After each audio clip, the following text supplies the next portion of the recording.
My name is Cameron, and I'm in charge of marketing and promotion at Dunicof. Our company was founded in 2015 and has developed an innovative effector system. The reason I use such an expression is because our company was established with the aim of providing completely new functions and user experience to the effector industry. And now it is in the final stage of the development. We have professional staffs with various knowledge and experience in IT, audio engineering, content production, and trading at companies like IBM, Apple, Samsung. They belong to research teams in Canada, Korea, the USA. We have been able to develop technologies that have been difficult to find in the effector market until now.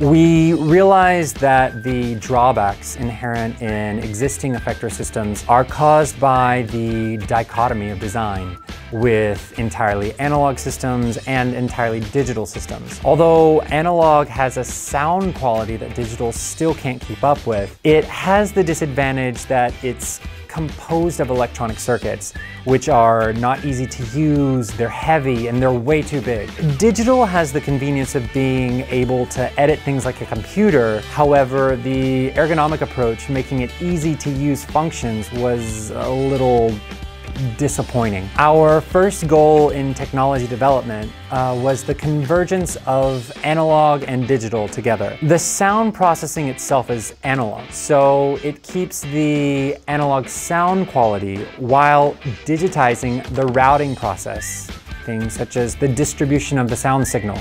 So essentially, we integrated the advantages of analog sound quality and digital's editing functions. Secondly, we realized that the existing effector systems were basically unchanged since the 1960s.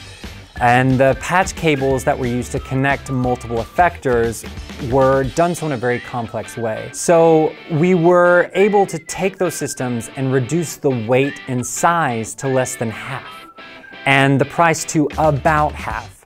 But more importantly, I think, is the time and opportunity cost savings that we produced. The system connected with the existing patch cables took too much time to replace or reconfigure with the effector board.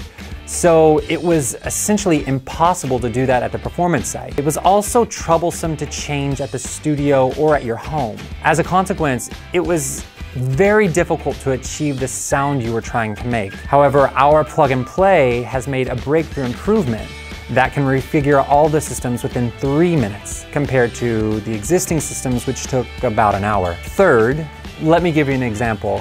You have to configure the knobs of overdrive or distortion differently when backing than when you're playing solo. But conventional analog devices are very inconvenient because there is almost no way with only one channel, or it's very pricey even if you do have 2 channels. In order to do this, we had to use 2 identical, or if you didn't have that, even different effectors. But most of our company's effects modules offer 2 channels and can be programmed into each preset for each channel. So as an example, you can call 2 different time presets for delay modules. Fourthly, the radio button allows you to basically, let's say, pick between spaghetti or pizza, whereas the checkbox button allows you to choose your toppings, your cheese, your pepperoni, your ham, etc. The nature of the radio button and the nature of the checkbox button each have their pros and cons. In a programmable loop, you can choose one patch at a time, like A, B, or C for the radio button. In a simple manual setting, A, B, and C are independent of each other and do not affect other effectors, like with checkbox buttons. However, the existing systems that we have did not offer both of these advantages at the same time. For example, let's say you're using wah wah wah for a moment while you're playing solo. You had to prepare many presets to get back to the original solo tone or switch back to backing. Now, you don't need to do this. and you can use both the presets and the individual effect modules freely. In addition, more than 12 epic-making technologies, such as controlling effects platform by smartphone app, providing changing sequence order, built-in EQ and buffer. Most of the technologies are filed as patents. In fact, if Internet of Things is expanded in the musical industry, I can say that the new user experience is becoming more and more unlimited. But that is a conversation for another time.